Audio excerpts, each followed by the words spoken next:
Конец января, и так получилось, что нам срочно нужно ехать в Россию. А родной мне человек немного заболел. Мы туда летим, я вас беру с собой. Я очень долго думала над тем, что снимать ли мне вообще в такой ситуации. Какую ситуацию? Нормальная ситуация? В общем, я в этом ничего не вижу. Я всегда снимала и делаю это во всех важных периодах моей жизни. Думаю, так будет всегда, потому что это мое хобби. Я так выражаю свои мысли, как художник или же писатель.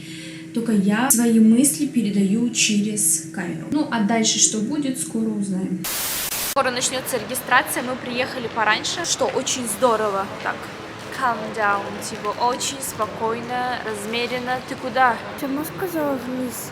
Нет! Буду снимать, когда я захочу. Вот так я решила. Очень размеренно. Как вы знаете, я всегда снимаю аэропорт. Но на этот раз, пока ехала, я слушала медитацию, наслаждалась моментом.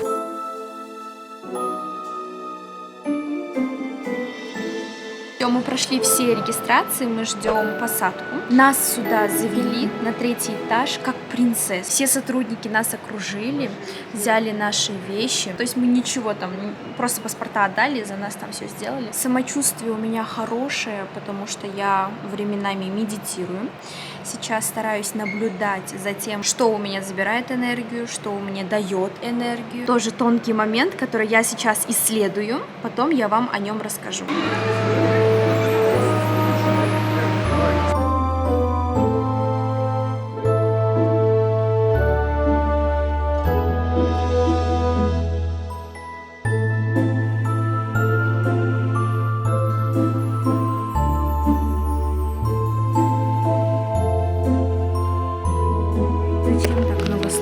Давайте я вам покажу просто.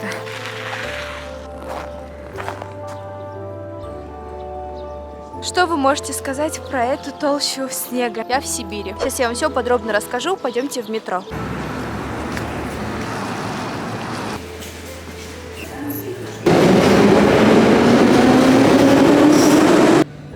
Мне нравится здесь то, что никто на тебя не смотрит. Снимаешь ты или нет. Ну, видно, что немножко в плане техники здесь более продвинуто. Научилась я только вчера. Сегодня 2-й день, я уже полетела куда-нибудь. Я в ту сторону, если что. Осторожно, двери закрываются. Следующая станция – площадь Маркса.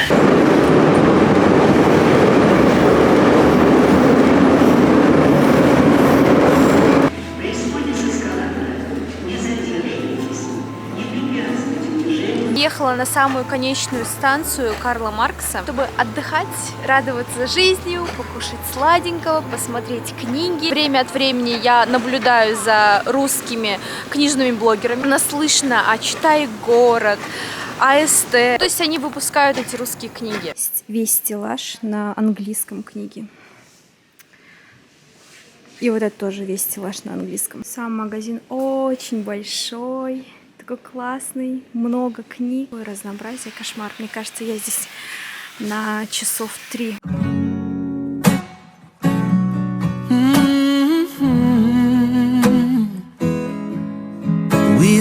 Сан-Сити, как я поняла, это один из крупных торговых центров. Я переходила дорогу и увидела азиата.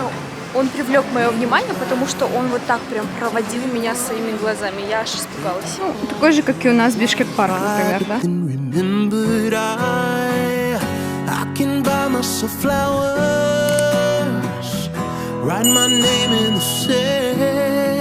Забалом. Помните, мы его в Турции видели? А здесь выбора больше, и здесь можно открывать. Тестеры есть. Протестим. Вау, красота. Боже, боже. Как раз искала журналы и нашла их в огромном магазине. Я собираю журнал Vogue, но в России из-за вот небольшой ситуации, кажется, отменили и больше не выпускают эти журналы, поэтому я найду какую-нибудь замену для него. Не останусь же я без журнала. Еще и книги продаются. Вот так вот я и хотела в Турции, чтобы все было на русском, чтобы я понимала, что написано. Так вот, откуда у нас пришло правильное питание. Все диетическое. Можно мне все это в холодильник? Не, ну вот эта идея, да? Я таких у нас не видела в Кыргызстане. Если бы у нас такие были... может, по одному, да, в упаковках продают? Это чипсы из ламинарии и куркумой, чили. Ну, выглядит так себе. Ну, наверное, кто-то это покупает. Наверное. Я стала жертвой этого маркетинга. Ну, давайте попробуем. Выглядит он вот так вот. Прилично. Пахнет брауни. Как шоколадный тортик, шоколадное пирожное. Вообще не хочу кушать, но камеру, чтобы с вами вместе. Вы же понимаете, контент это святое. Это все, что ли? Даже не половина, а четверть. Пахнет странно. Надеюсь, это не плесень. Специфический запах имеет. Может быть, это грецкий такой орех или пекан. Для перекуса неплохо, я считаю. Я бы такую на дорогу себе куда-нибудь, когда вылетать буду, взяла бы. О, сушеные арбузы. Все батончики без сахара. Удивительно, почему здесь еще все не эспрессо Италии. Я уже собираюсь выходить, потому что умираю от жары. В целом торговый центр как торговый центр. Ничего такого, но я приобрела много чего. Блокнот. Такого плана развертки у меня еще не было на неделю. Самое крутое это вот в уголке «Подумай о себе». Пробуем ввести такого плана блокнот. Думаю, будет удобно, он такой компактный. Originals и Гарри Поттер. Я его давно планировала читать. Зашла в местный магазин, и продукты здесь одинаковые, такие же, как и у нас, просто больше сгущенки, рыбы, больше колбасы. Кажется, конечно, что здесь дешевле, но если переводить в сомы, тогда точно так же, как и у нас. В метро вот эти двери, они опасные, как вот шибанет, они вот так без остановки вот так вот бьют. Вот эта гора снега, она огромная. Поверите, она выше меня будет. Вот. Я отсюда достаю. I can take myself dancing, and I can hold my own hand. Yeah, I can love me better than. Yeah, I can love me better than. Yeah, I can love me better than you can.